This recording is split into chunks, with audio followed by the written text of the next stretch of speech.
শেখ হাসিনা সরকারের পতনের ১ মাস পূর্তিতে আজ রাজধানী সহ সারা দেশে শহীদি মার্চ করেছে বৈষম্য বিরোধী ছাত্র আন্দোলন। ঢাকায় এই কর্মসূচিতে অংশ নেন অসংখ্য ছাত্র জনতা। তাদের কণ্ঠে ছিল শত শত শহীদদের রক্তে অর্জিত নতুন বাংলাদেশকে এগিয়ে নেয়ার প্রত্যয়। এ যেন ১ মাস আগে ঘটে যাওয়া গণ অভ্যুত্থানের পুনরাবৃত্তি।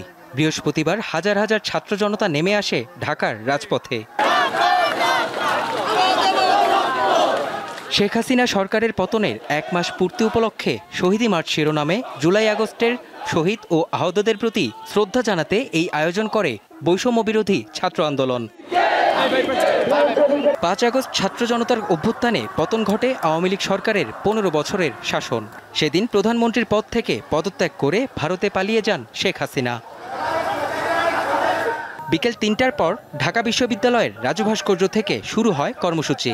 সময় যতই গড়ায় ততই বড় হয় জমায়েত। পরে বিশাল মিছিল নিয়ে নীলক্ষেতের দিকে এগিয়ে যান ছাত্র জনতা। তাদের কণ্ঠে ফ্যাসিবাদ বিরোধী স্লোগান। বাঙালি জাতি হিসেবে আমরা আজ ধন্য যে আমরা মুক্ত হতে পেরেছি আওয়ামী লীগের শোষণ এবং নিপীড়ন থেকে, হাসিনার শোষণ এবং নিপীড়ন থেকে। আমরা চাইবো তরুণ প্রজন্মের হাতে একমাত্র সুরক্ষিত বাংলাদেশ, এবং আমরা কখনো যেন আমাদের যে ভাইরা শহীদ হয়েছেন এদের আত্মত্যাগকে ভুলে না যায়। আমরা চাই আগামীর বাংলাদেশ হোক একটা সমৃদ্ধিশীল জনগণের মত প্রকাশের একটা স্থান হোক। বিশাল এই জমায়েত কলাবাগান, ধানমন্ডি, মিরপুর রোড দিয়ে অগ্রসর হয়। মানিক মিয়া এভিনিউ, কারওয়ান বাজার ও শাহবাগ হয়ে কেন্দ্রীয় শহীদ মিনারে শেষ হয় শহীদি মার্চ।